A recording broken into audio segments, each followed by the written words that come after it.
La bienvenida al doctor Andrés Martínez, experto en Derecho Constitucional, Derecho Internacional. Doctor Martínez, bienvenido. No podemos dejar de conmovernos todos los ecuatorianos por lo que está sucediendo en Manabí, Manta, Portoviejo y otras localidades que viven el drama del conflicto armado interno como no se lo vive al momento en ninguna otra parte de Ecuador. Quisiéramos conocer su análisis con la visión de por medio de todo el aparataje que intenta armar el gobierno a través de la emisión de leyes, varias leyes que han sido calificadas como emblemáticas del gobierno de Daniel Noboa, que han tenido como eje transversal justamente el combate a la delincuencia, el reconocimiento del conflicto armado interno como una realidad para el país. Le escuchamos. Un cordial saludo, estimado Gustavo, y por supuesto siempre el saludo a todos quienes siguen este prestigioso medio. Yo creo que sin duda, como usted dice, es un tema preocupante, es lamentable y sobre todo para poder hacer un análisis lo más objetivo hay que tener en cuenta por lo menos dos cuestiones. Una desde la perspectiva de los cambios que se han vivido desde una perspectiva del marco legal y la segunda respecto de las acciones de hecho y que obviamente ha sido la movilización sobre todo de las fuerzas de seguridad del Estado. Desde una perspectiva del marco legal e institucional, han habido en los últimos 2 años, aproximadamente año y medio, una serie de cambios propuestos por el actual presidente de la República. A veces, y yo creo que de manera bien intencionada, pero de pronto no valorada a fondo, se pensó que el problema se podía resolver tan solo con cambios a nivel normativo. Veamos un par de ellos, porque tanto a nivel constitucional cuanto a nivel legal se decía, el problema está porque no hay la posibilidad, por ejemplo, de deportar. El problema está porque no pueden participar los militares de las tareas de seguridad ciudadana. Y así por la misma línea.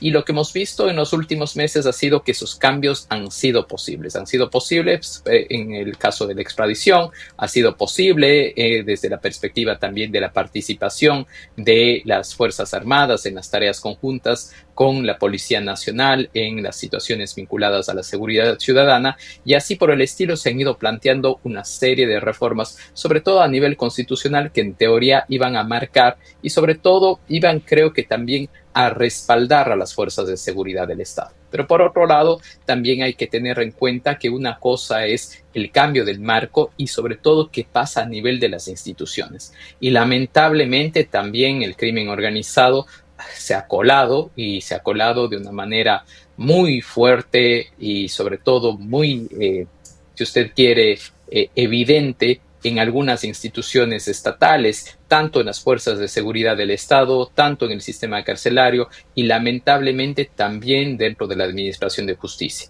En el caso de la Administración de Justicia puede hacerse un análisis o verse la cosa desde un doble punto de vista. Algunos que son temas netamente de corrupción, obviamente totalmente vetados y sobre todo criticados, pero también hay que tener en cuenta que los funcionarios judiciales, tanto de fiscalía, tanto de los juzgados y por supuesto en la parte investigativa, también viven obviamente frente a esto un tema de amenazas y un tema de violencia, que al final del día el Estado lastimosamente no ha dado una respuesta desde esa perspectiva. Veamos simplemente un par de casos, veamos cómo funcionarios de la Fiscalía son asesinados, veamos cómo funcionarios policiales que participan en tareas investigativas son asesinados. ¿Cuál es el mensaje que se quiere transmitir? Que no son simples amenazas, sino que si se sigue dentro de este combate o en su defecto se siguen las acciones previstas en el marco jurídico, tendrán consecuencias graves.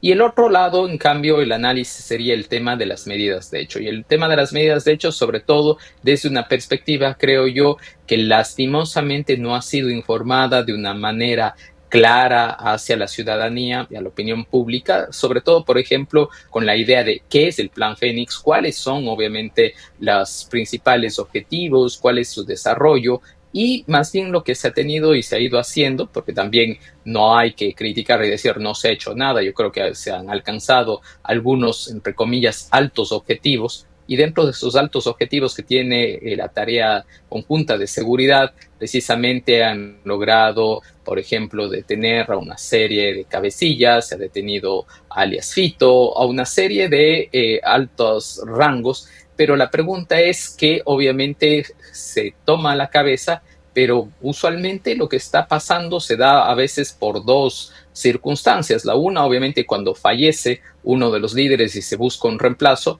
o en su defecto cuando hay peleas al interior. No es una simple pelea de territorio, es un tema mucho más estructural, similar a lo que pasó durante el asesinato de Rasquiña. Eh, eh, no olvidemos que también los grupos de delincuencia organizada usualmente lo que les gusta hacer es mostrar también su poderío. Veamos un par de cosas, veamos por ejemplo lo que pasó con TC Televisión, el secuestro, veamos situaciones, por ejemplo, grandes olas de violencia enseguida. Y esto es comparable, por supuesto, con lo que ha pasado en otros países como Colombia, como en México. Simples situaciones. Pensemos que de pronto aquí nosotros estamos debatiendo y no sabemos si están a punto de firmar la extradición de alias Fito, y una serie de acciones violentas buscan precisamente debilitar al Estado, buscan distraer la atención precisamente para evitar que este tipo de situaciones se dé. Situación similar ocurrió en México hace un par de años, precisamente cuando se dieron procesos de extradición o captura, por ejemplo, de familiares del Chapo Guzmán. Esto está interconectado, evidentemente está interconectado, y sobre todo el know-how, el saber hacer de estos grupos de delincuencia organizada no son made in Ecuador, sino son grupos transnacionales que tienen este tipo de formas de actuación y por supuesto de presionar al Estado. Doctor Martínez, es un tema multifuncional con muchas facetas, muchas aristas de la violencia, pero internacionalmente se mide particularmente a través de un índice que son las muertes violentas por cada 100.000 habitantes. Las cifras de Ecuador son lamentables. En el 2023, año muy, muy violento, se registró 46,2 por cada 100.000 habitantes. En el 2024 se registró 39,1 por cada 100.000 habitantes. La situación en este año 2025 es de 53,1 homicidios por cada 100.000 habitantes, un nuevo récord histórico que supera los índices mencionados. Y aportó con otras cifras que dan cuenta de la situación tan grave de Ecuador. En el año 2025, que se va consolidando como el más sangriento en la historia reciente de Ecuador, se ha dado un incremento sostenido y alarmante de homicidios vinculados principalmente al crimen organizado. Las cifras acumuladas son en el primer trimestre 2.361 homicidios, en el semestre enero-junio 4.601 muertes violentas, en el promedio nacional se dan nada menos que 25 asesinatos diarios. Esto es un asesinato por hora aproximadamente. Y la comparación, la evolución con el año previo dan cuenta de cifras que superan los 200 o 300 muertos entre mes y mes con respecto al año pasado. Esto es el referente internacional. Pero quisiera preguntarle qué otros referentes pueden existir para poder de alguna manera evaluar el avance del gobierno de Noboa, que sin duda se está esforzando, está haciendo mucho para combatir. ¿Qué se está logrando en Ecuador con las acciones físicas, estratégicas, de policía, militares, de inteligencia contra el crimen organizado? Además, con el andamiaje de carácter legal que se ha modificado utilizando como eje justamente el conflicto armado interno con varias leyes emblemáticas del gobierno. Bueno, yo creo que hay que tener en cuenta una primera cuestión, y es el hecho de que efectivamente un marco normativo es necesario para combatir el crimen en general y por supuesto el crimen organizado, que tiene una estructura mucho más compleja y opera de una manera totalmente distinta, y que, entre otras cosas, quienes tienen una especialidad en la materia dicen uno de los aspectos fundamentales, a más del brazo armado que se debe atacar, es precisamente la parte económica, razón por la cual se supone que una serie de normativas aprobadas en los últimos meses tienden a ese fin.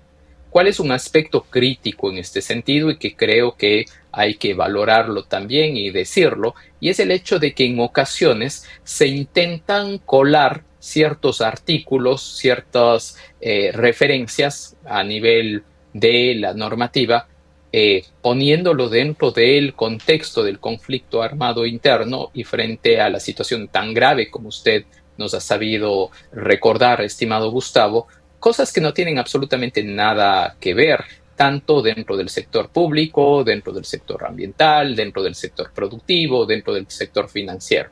Solamente para muestra un botón. Se puede querer justificar, y esto, atención, que quiero que se lo tome sobre todo de una manera objetiva, yo podría justificar y decir que si yo quiero aprobar una reforma a los temas vinculados a integridad pública, porque sé que hay una serie de funcionarios públicos relacionados con el crimen organizado que se están operando ahí, aspectos vinculados, qué sé yo, desde la perspectiva de los temas, uno, de movilidad, los temas precisamente de matriculación, etcétera, ataque el problema, pero no ataque a todos los funcionarios públicos. En segundo lugar, si usted sabe que hay problemas de minería ilegal, temas que se está lavando dinero a través de oro ilegal, ataque el problema de las zonas efectivamente que están tomadas, pero no aproveche la oportunidad para buscar formas de inversión privada en las áreas protegidas. En tercer lugar, en la misma línea, ¿cómo voy a colocar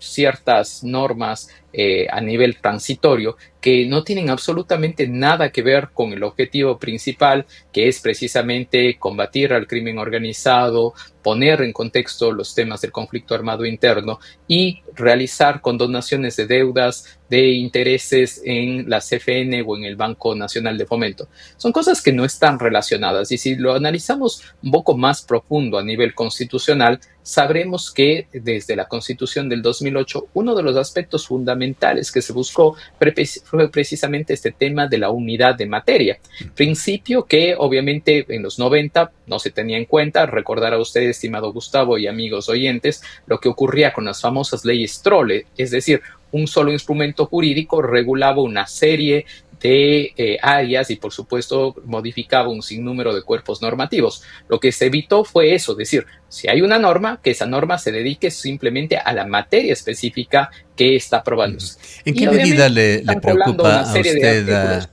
en qué medida le preocupa a usted, doctor Martínez, este tema, esas, hasta el día de ayer eran 23, no sé si se habrá presentado alguna demanda más, pero 23 demandas constitucionales que tiene ya la Corte Constitucional con respecto a estos decretos del presidente Noboa, además de algunos pedidos de suspensión de los efectos de las leyes que han sido ya publicadas en el registro oficial.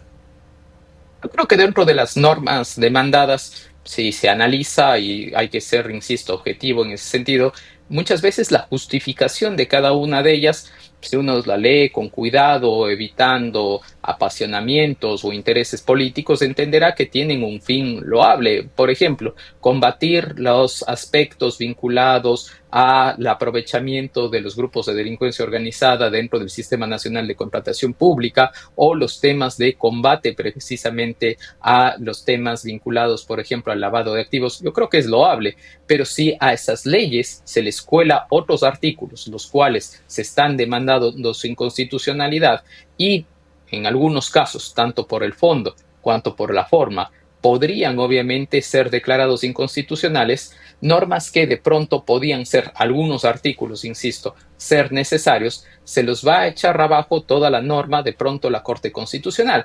Pero aquí viene un segundo tema, estimado Gustavo, y que creo que no nos detenemos a analizarlo, y que creo que a veces también hay que poner el dedo en la llaga en ese sentido. El actual gobierno y muchos funcionarios han sido muy críticos con la composición e incluso con la propia existencia de la Corte Constitucional, entendido como un órgano de control constitucional, de interpretación de la misma, y le ven muchos como un obstáculo. La pregunta aquí un poco retórica sería: ¿acaso no se busca poner de pronto una forma de que la Corte se pronuncie frente a estos aspectos, los expulse presumiblemente del ordenamiento jurídico y después sea una forma política de decir, vean cómo la Corte no colabora en este sentido, vean cómo la Corte lo único que hace es torpedear o obviamente poner resquicios a la labor que quiere hacer el gobierno a favor del combate contra el crimen organizado. No es tan simple, no es tan simple estos aspectos. Pongamos un ejemplo de lo que ha pasado, por ejemplo, con esta famosa ley orgánica de reactivación de las áreas protegidas.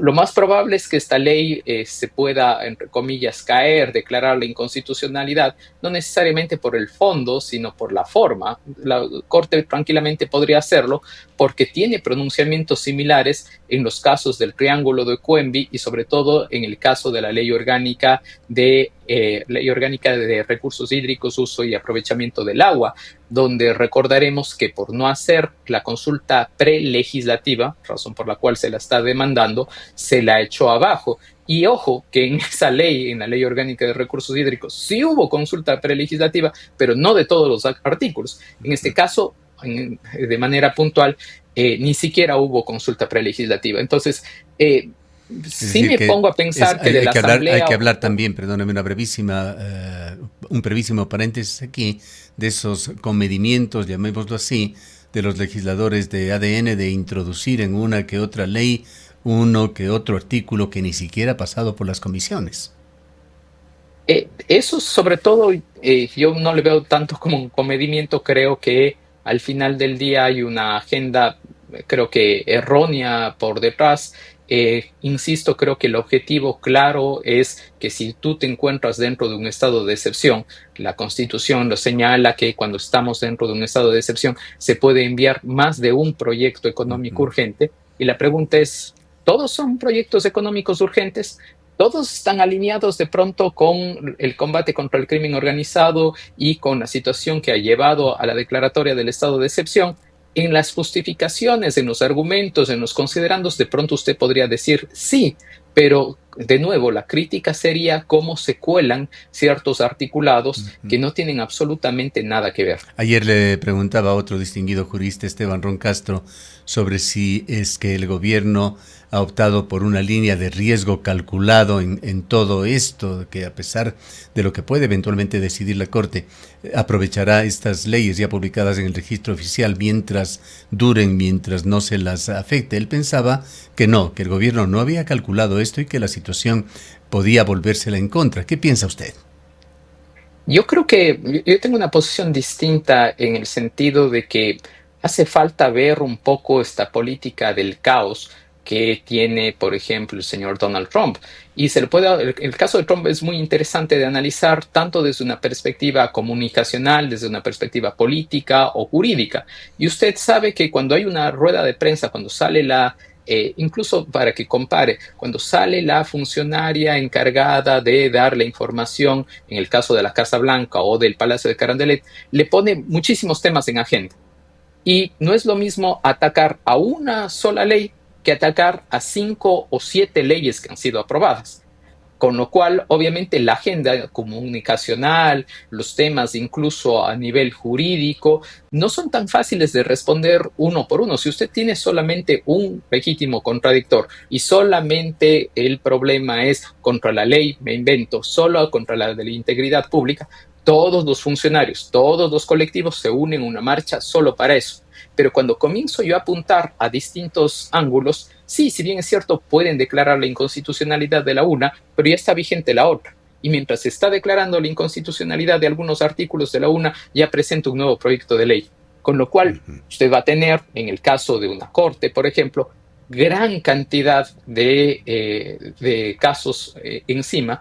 Y claro, también los abogados en libre ejercicio también se preguntarán, ¿son acaso temas tan prioritarios?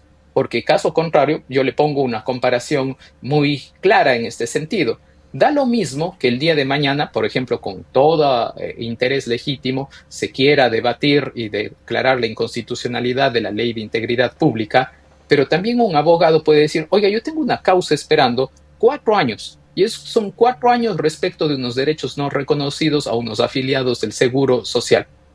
¿Es acaso legítimo que por tratarse de una ley donde están funcionarios públicos le pongan en primer orden? Yo como abogado voy a decir, no, primero atienda mi causa, póngale a la otra en la cola y resuélvala en 3 meses, en 6 meses, en 12 meses o en 2 años. Con eso yo ya tengo un tiempo de juego para pronunciar. Si yo Ahora, lanzo tantas leyes al doctor mismo tiempo, Martínez, no va a ser posible responder. una nueva pregunta sobre lo mismo. ¿Cuánto puede durarle al gobierno esta estrategia? Es decir, actuar en esta especie de caos, de remolino y a seguir posiblemente enviando más leyes económico urgentes a la Asamblea. Hay una fragilidad en la Asamblea. Hay 9 legisladores independientes que al momento se ha convertido en una bisagra. Al momento están favoreciendo con su voto al gobierno. Hay también legisladores de Pachacuti que se encuentran bajo la lupa y que en este fin de semana justamente serán objeto seguramente de análisis, por decirlo menos, sino de sanciones desde la organización indígena que está renovando su dirigencia. Bueno, yo creo que hay que tener en cuenta ahí algunos aspectos. El primero es el tema de que lastimosamente los legisladores y sobre todo cómo funciona la Asamblea Nacional cada vez va para peor. Creo que hace falta no necesariamente solo cambios a nivel del código de democracia, creo que se han planteado ya demasiados. Creo que también hace falta una revisión escasa dentro precisamente para saber si van a tener unos códigos de ética a nivel del movimiento, de los partidos políticos, que permitan precisamente que se respete un poco al final del día lo que el votante quiso. Si el votante quiso votar por un partido de derecha, que ese partido, perdón, vote por leyes de derecha, o si votó por un partido que era de izquierda, vote por leyes que sean en ese sentido. Pero caso contrario, lo que terminan haciendo es piden el voto bajo una figura y después mutan de acuerdo a los intereses. Pero en atención a su pregunta de manera clara, durará el tiempo que tenga poder. Entiéndase poder el tema vinculado, por ejemplo, que tenga la comunicación directa, incluso fuentes de financiamiento con los gobiernos autónomos descentralizados, que tenga la posibilidad de tener apertura de diálogo con los otros partidos políticos y que de una u otra manera siga co-gobernando, porque en algunas provincias está co-gobernando técnicamente, porque tienen gobernadores, tienen directores zonales, etcétera. Y claro, todo podrá cambiar, por supuesto, en las elecciones, lo que para nosotros podría ser, entre comillas, unas elecciones de medio término. Usted me va a decir, pero Andrés, no se cambia la asamblea. Sí, no se cambia la asamblea, pero se cambian los gobiernos autónomos descentralizados. Si el gobierno consigue un poder en los gobiernos autónomos descentralizados, esto continuará y continuará incluso con mayor peso, porque obviamente va a tener una serie de gobiernos locales donde se mueve gran cantidad de presupuesto, obras y obviamente mucho respaldo. Si no tiene ese respaldo en los gobiernos locales, será una forma de debilitar al gobierno porque dentro de esa agenda de esos legisladores, por ejemplo, que están ahora, si usted quiere, que son en una situación de equilibrio, que están de un lado y que están de otro lado, de pronto se decanten de otro lado porque también van a tener la forma de incluir a nivel de poder, a nivel de esos gobiernos subnacionales. Todo dependerá de lo que haga y también creo que hay otro factor que no estamos tomando en cuenta y es la elección de las autoridades de control que se vienen, entre ellas, por ejemplo, la Fiscalía, que será determinante y, por supuesto, también la composición del Consejo Nacional de la Judicatura. Bien. En conclusión, pues debemos terminar, doctor Martínez. ¿Cómo ve usted el futuro inmediato de Ecuador?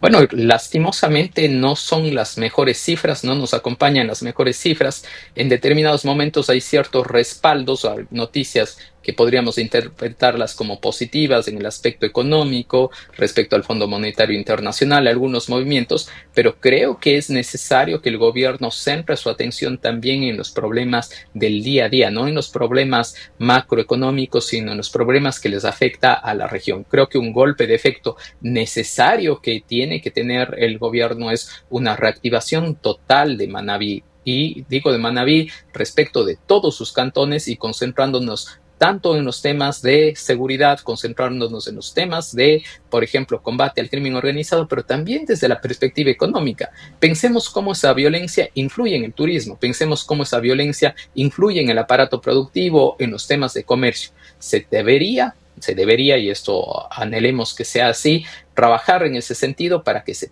vuelva a movilizar, porque caso contrario, lo que termina haciendo la violencia es que debilitando, expulsando al sector formal y instaurando una economía informal que dependen de ellos y que al final del día hace que sea muy difícil poder mover esas estructuras. Bien, le agradecemos mucho por habernos acompañado. Gracias a ustedes. Declaraciones del doctor Andrés Martínez, experto en Derecho Constitucional y Derecho Internacional. Son las 8:04. Por años trabajé como chofer